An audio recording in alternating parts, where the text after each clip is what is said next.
ओम नमो भगवते वासुदेवाय। श्रीमद् भागवत गीता अथ द्वितीय अध्याय श्लोक नम्बर आज আমরা 25 নম্বর শ্লোক থেকে শুরু করব। গতদিন আমাদের 24 নম্বর শ্লোক সমাপ্ত হয়েছে। অব্যক্তহয়ম চিন্তায়ম বিকার্যয়ম চ্যুত তস্মাদেবাং বিদিতৈনাং নানু শোচিতুমহর্ষি।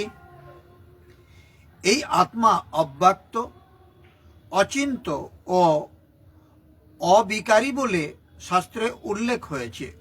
অতএব এই সনাতন স্বরূপ সম্বন্ধে এই তত্ত্ব অবগত হয়ে দেহের জন্যে তোমার শোক করা উচিত নয়। তাহলে এই আত্মা অব্যক্ত অর্থাৎ ইন্দ্রিয়ের অগোচর, মানে এই আত্মাকে আমরা কোনো ইন্দ্রিয় দিয়ে অনুভব করতে পারবো না। ইন্দ্রিয়গুলির সাহায্যে একে উপলব্ধি করা যায় না।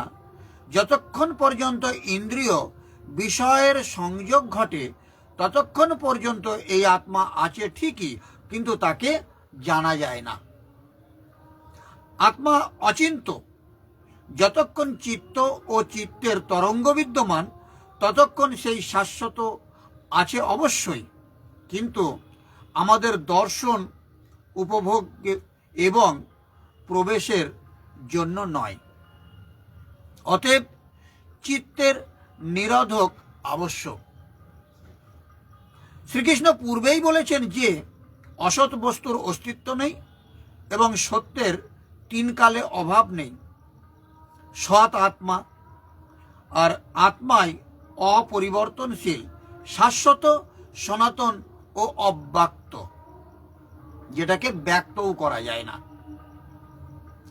তত্ত্বদর্শীগণ আত্মাকে এই সকল বিশেষ গুণধর্ম যুক্ত দেখেছেন। 10টি ভাষার বিশারদও দেখেননি ও কোনো সমৃদ্ধশালী ব্যক্তিও দেখেননি, বরং তত্ত্বদর্শীগণ দেখেছেন। শ্রীকৃষ্ণ আরও বললেন, তত্ত্ব হচ্ছেন পরমাত্মা। মনের নিরোধকালে সাধক তার দর্শন করেন এবং তাতে স্থিতি লাভ করবার অধিকারী হন। প্রাপ্তিকালে ভগবানকে পাওয়া যায় এবং সাধক পরক্ষণে নিজের আত্মাকে ঈশ্বরীয় গুণধর্মে বিভূষিত দেখেন। তিনি দেখেন আত্মাই সত্য, সনাতন ও পরিপূর্ণ। এই আত্মা অচিন্ত, এটি বিকার রহিত অর্থাৎ অপরিবর্তনশীল। সেই জন্য অর্জুন, আত্মার এই সনাতন স্বরূপ অবগত হও এবং তুমি শোক পরিত্যাগ করো। এবার শ্রীকৃষ্ণ অর্জুনের বিচারগুলির মধ্যে যে বিরোধাভাস দেখলেন, যেটা খুব সামান্য তর্ক। তাৎপর্য কি বলছে না, পূর্বেই বলা হয়েছে জড়জাগতিক বিচারে আত্মার আয়তন এত সূক্ষ্ম যে সবচেয়ে শক্তিশালী অনুবীক্ষণ যন্ত্রের সাহায্যেও তাকে দেখা যায় না। তাই আত্মা সে অগোচর। আত্মার অস্তিত্বকে পরীক্ষামূলকভাবে প্রমাণও করা যায় না। তার একমাত্র প্রমাণ হচ্ছে শ্রুতি প্রমাণ বা বৈদিক জ্ঞান বা অনুভব করা যায়। আত্মার অস্তিত্ব আমরা সবসময় অনুভব করতে পারি। এই আত্মা আছে বলেই আমি আপনাদের সামনে কথা বলতে পারছি। যদি আমার ভিতর থেকে আত্মাটা চলে যায় তাহলে আমি আর আপনাদের সামনে বসে কথা বলতে পারবো না। আবার আপনার মধ্যেও আত্মা আছে বলে আপনি আমার কথাগুলো শুনতে পাচ্ছেন। যদি আপনার ভিতরে আত্মা না থাকে আপনি আমার কথাগুলো আর শুনতে পারবেন না। তাহলে আত্মা যে আছে এটা আমরা উভয়েই অনুভব করতে পারি। আত্মার অস্তিত্ব সম্বন্ধে কারো কোনো সন্দেহ থাকা উচিত নয়। তাই এই বৈদিক সত্যকে আমাদের গ্রহণ করতেই হবে, কারণ এছাড়া আর কোনো উপায়ে আত্মার অস্তিত্বের এই নিগূঢ় তত্ত্বকে জানতে পারা যায় না। তাই নিগূঢ় তত্ত্বকে জানবার একমাত্র পদ্ধতি বা অনুভব করা যাচ্ছে, যেমন বাতাসে অক্সিজেন আছে, এটা আমরা খালি চোখে দেখতে পাচ্ছি না। এই আমি শ্বাস নিলাম, তার মানে অক্সিজেন আমি পেয়েছি। যদি অক্সিজেন না থাকতো তাহলে আমি মারা যেতাম দম আটকে। তেমনি আত্মা আছে, এর প্রমাণ এটা যে আত্মা আছে বলে আমি কথা বলতে পারছি, আর আত্মা আছে বলে আপনি শুনতে পাচ্ছেন। আমরা উভয়কেই দেখতে পাচ্ছি। উচ্চতর কর্তৃপক্ষের উপর নির্ভর করেই কেবল আমাদের অনেক কিছুকে স্বীকার করতে হয়। মায়ের তথ্যের উপর ভিত্তি করে পাওয়া যায় পিতৃপরিচয়, আর এই পিতৃপরিচয়কে কেউ অস্বীকার করতে পারে না। যদিও আজকে বিজ্ঞানসম্মতভাবে ডিএনএ টেস্টের ব্যবস্থা হয়েছে, যে কেউ যদি মনে করে আমার পিতা কে, আমি সেটাকে প্রমাণ করতে চাই, তাহলে পারে সেটা ডিএনএ টেস্ট করে জানা যায়। কিন্তু বাস্তবিক পড়তে আমরা কি সেটা করি? মা যে ব্যক্তিকে দেখিয়ে দিয়েছেন ইনি তোমার পিতা, আমরা তাকে মেনে নিয়েছি। আমরা কেউ ডিএনএ টেস্ট করে যাচাই করতে যাইনি সত্যি উনি আমার পিতা কি না। কিন্তু ভগবানের ক্ষেত্রে আমরা যাচাই করতে চাই ভগবান আছে কি না। তো এই সমস্ত মূর্খদেরকে বলতে ইচ্ছাই করে যে যাদের সন্দেহ হয় ভগবান আছে কিনা, তারা সেটা যাচাই করবার আগে তাদের পিতৃপরিচয়টা একবার যাচাই করে নিলে ভালো হয় না? যে মা যেটাকে বাবা বলেছে সেই বাবাটাই তোমার অরিজিনাল বাবা কিনা। মায়ের প্রদত্ত তথ্য ছাড়া পিতাকে জানার আর কোনো উপায় নেই। বইটা যখন লেখা হয়েছিল তখন এইভাবে লেখা হয়েছিল, কিন্তু এখন ডিএনএ টেস্টে করে জানার উপায় আছে। তেমনি আত্মাকে বৈদিক জ্ঞান বা শ্রুতির প্রমাণ ছাড়া আর কোনো উপায়ে জানা সম্ভব নয়। হ্যাঁ, জানা সম্ভব নয় বলা হয়েছে, বিতর্কিত এই কারণে। জানা সম্ভব, এই জানার সম্ভবে যদি আপনার সেই যোগ্যতা থাকে তাহলে আপনি জানতে পারবেন। জ্ঞান চক্ষুর উন্মেষ না হলে পারে এটা জানা সম্ভব নয়। যাদের জ্ঞান চক্ষুর উন্মেষ হয়েছে তারা সেটাকে অনুভব করতে পারে। পক্ষান্তরে বলা যায় মানুষের ইন্দ্রিয়লব্ধ জড় জ্ঞানের দ্বারা কখনোই আত্মাকে উপলব্ধি করা যায় না। বেদে আত্মাকে চেতন বলা হয়েছে এবং আত্মার থেকেই সমস্ত চেতনের প্রকাশ হয়। যদি আত্মা না থাকে তাহলে আমার চেতনের প্রকাশ নেই। আমি দৃষ্টিতে দেখতে পাবো না, আমি কর্ণে শ্রবণ করতে পারবো না, আমার ত্বকে স্পর্শ অনুভূতি থাকবে না, আমার জিহ্বায় কথা বলার ক্ষমতা থাকবে না, আমার হাতগুলো আর কাজ করতে সক্ষম হবে না, আমার পদযুগল এক স্থান থেকে অন্য স্থানে আমাকে নিয়ে যেতে সক্ষম হবে না। তাহলে পারে এই চেতনার প্রকাশগুলো আত্মা না থাকলে সম্ভব হয় না, আর আত্মা আছে বলেই এগুলো প্রকাশ হয়। এই সত্যকে আমাদের স্বীকার করতেই হবে। দেহের পরিবর্তন হলেও আত্মার কোনো পরিবর্তন হয় না। আমি যে শিশু ছিলাম, শিশু থেকে যখন আমি বালক হয়েছি তখন আমার আত্মার পরিবর্তন হয় না, আমার দেহের পরিবর্তন হয়েছে। আমি বালক থেকে যখন কিশোর হয়েছি তখন আমার আত্মার পরিবর্তন হয়নি, আমার দেহের পরিবর্তন হয়েছে। কিশোর থেকে আমি যখন যুবক হয়েছি তখন আমার আত্মার পরিবর্তন হয়নি, আমার দেহের পরিবর্তন হয়েছে। যুবক থেকে আমি যখন এই আজকে পৌরত্বে এসেছি, এটা আমার দেহের পরিবর্তন হয়েছে, আত্মার পরিবর্তন হয়নি। আবার এই পৌরত্ব থেকে আমি বৃদ্ধে উপনীত হব, আমার দেহের পরিবর্তন হবে, কিন্তু আমার আত্মার পরিবর্তন হবে না।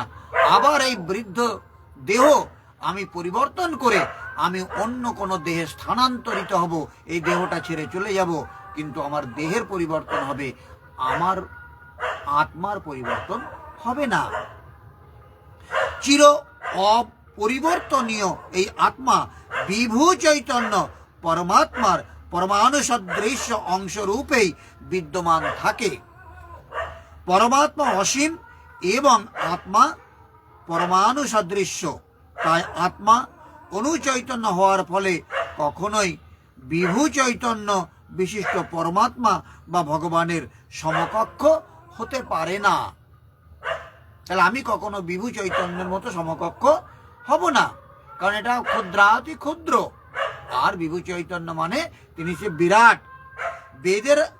বেদে আত্মার অস্তিত্ব সম্বন্ধীয় ধারণাকে প্রতিপন্ন করবার জন্য বিভিন্নভাবে এই বিষয়ে পুনরাবৃত্তি করা হয়েছে।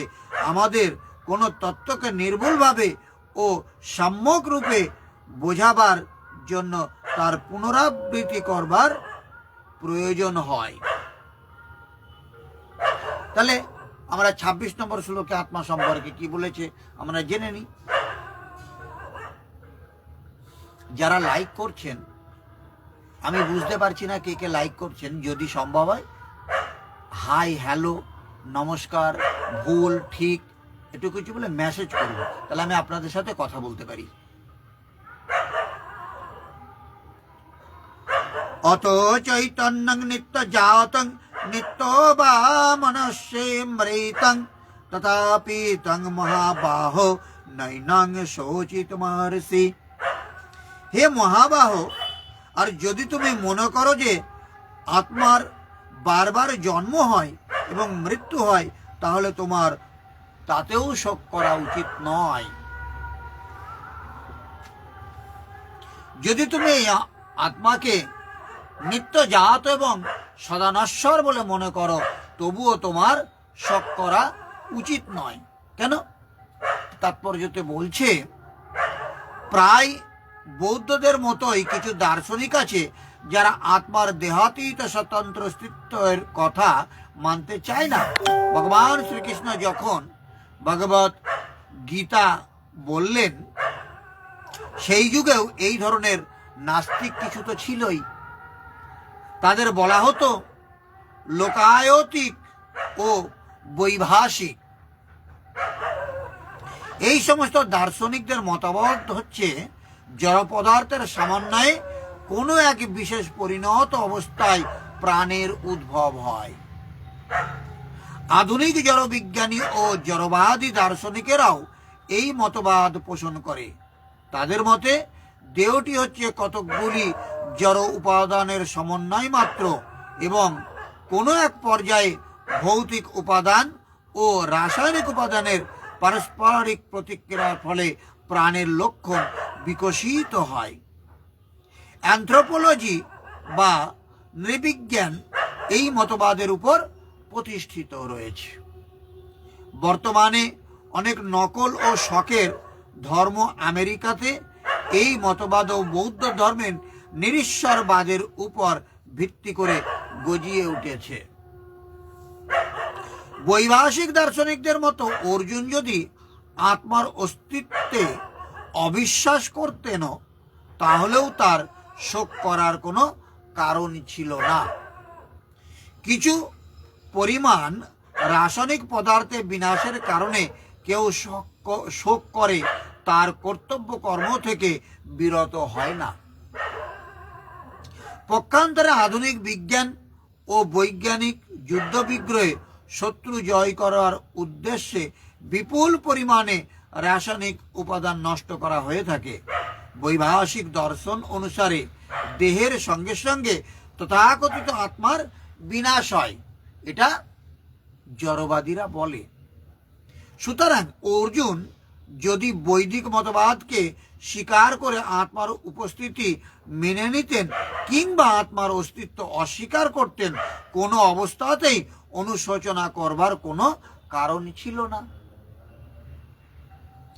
এই মতবাদ অনুযায়ী যেহেতু ঘটনাচক্রে জড় পদার্থ থেকে প্রতি মুহূর্তে অসংখ্য জীবের উদ্ভব হচ্ছে এবং প্রতি মুহূর্তেই এই রকম অসংখ্য জীব বিনাশ প্রাপ্ত হচ্ছে, তাই এই ধরনের ঘটনাবলীর জন্য শোক করবার কোনো প্রয়োজন নেই। যদি আত্মার পুনর্জন্ম না থাকে, তাহলে অর্জুনের পিতামহ ও আচার্যকে হত্যাজনিত পাপের ফল ভোগ করবার কোনো ভয়ও ছিল না। কিন্তু সেই সঙ্গে ভগবান শ্রীকৃষ্ণ কটাক্ষ করে অর্জুনকে মহাবাহ অর্থাৎ মহাশক্তিশালী বাহু সম্পন্ন বলে সম্বোধন করেছেন, কেননা অন্ততপক্ষে তিনি বৈদিক জ্ঞানের বিরোধী বৈভাষিকদের মতবাদ স্বীকার করেননি। একজন ক্ষত্রিয় রূপে অর্জুন বৈদিক সংস্কৃতির অবিচ্ছেদ্য অঙ্গ এবং তার নীতি অনুসরণ করাটাই ছিল তার পক্ষে যথোপযুক্ত।